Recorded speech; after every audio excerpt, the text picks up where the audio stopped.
हरे कृष्ण कृष्ण कृष्ण हरे हरे, हरे राम राम राम हरे हरे।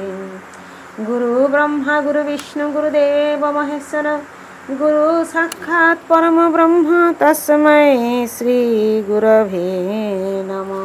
जय गुरुदेव जय गुरुदेव जय गुरुदेव। पाठ करছি श्रीमद् भागवत गीता ध्यान योग श्लोक नंबर 37। अर्जुन उवाच अज्योति श्रद्धयोपेत योगचलित मानस अप्राप्य যোগ সংসিদ্ধিং কাং গতিং কৃষ্ণ গচ্ছতি।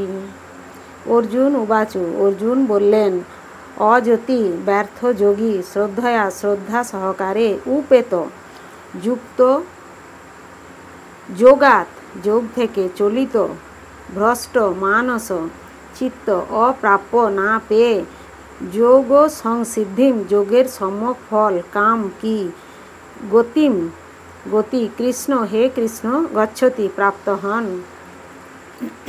অনুবাদ। অর্জুন জিজ্ঞাসা করলেন, হে কৃষ্ণ, যিনি প্রথমে শ্রদ্ধা সহকারে যোগে যুক্ত থাকার পরে চিত্ত চাঞ্চল্য হেতু ভ্রষ্ট হয়ে যোগে সিদ্ধিলাভ করতে অসমর্থ হন, সেই ব্যর্থ যোগীর কি গতিলাভ হয়? তাৎপর্য। ভগবদ্গীতাতে আত্মোপলব্ধির পন্থা বা যোগের কথা বর্ণনা করা হয়েছে। এই জড় দেহটি যে জীবের স্বরূপ নয়, কিন্তু সে তার থেকে পৃথক আত্মা এবং সচ্চিদানন্দময় জীবনের তার আনন্দ নিহিত আছে। এই জ্ঞানই হলো আত্মোপলব্ধির মূল নীতি।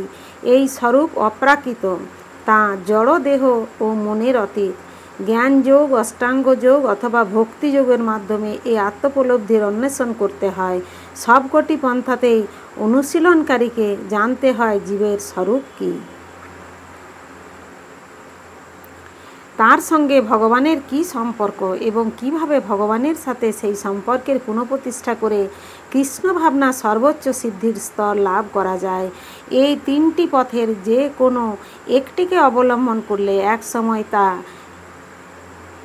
এক সময় গন্তব্যস্থলে পৌঁছানো যায়। ভগবদ্গীতার 2য় অধ্যায়ে ভগবান এই বিষয়ে আশ্বাস দিয়ে বলেছেন যে পরমার্থ সাধনের পথে স্বল্প প্রচেষ্টাও জড় বন্ধন থেকে মুক্ত হওয়ার এক মহান আশা প্রদান করে থাকে।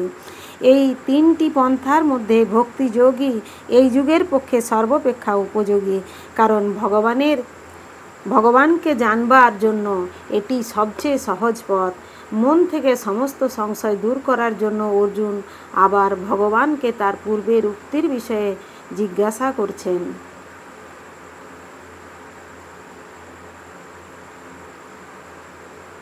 যথেষ্ট নিষ্ঠার সঙ্গে আমরা আত্মোপলব্ধির পন্থা অবলম্বন করতে পারি, কিন্তু জ্ঞান যোগ ও অষ্টাঙ্গ যোগের পন্থা সাধারণত এই যুগে অত্যন্ত কঠিন।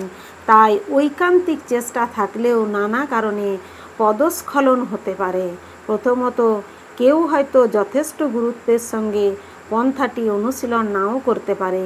পরমার্থ সাধনের ব্রতী হওয়া মায়ার বিরুদ্ধে যুদ্ধ ঘোষণা করারই সামিল। এতে কেউ যখন জড়বন্ধন থেকে মুক্ত হওয়ার চেষ্টা করে, তখন তার মায়া বা জড় প্রকৃতি তাকে নানাভাবে প্রলোভিত করে, পরাভূত করার চেষ্টা করে।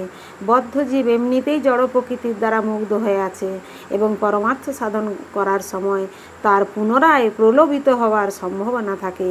একে বলা হয় যোগচ্চলিত মানস, যোগের পথ থেকে ভ্রষ্ট হয়ে পড়া।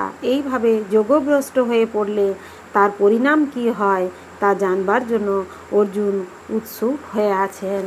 হরে কৃষ্ণ কৃষ্ণ কৃষ্ণ হরে হরে, হরে রাম রাম রাম হরে হরে। জয় গুরুদেব জয় গুরুদেব জয় গুরুদেব।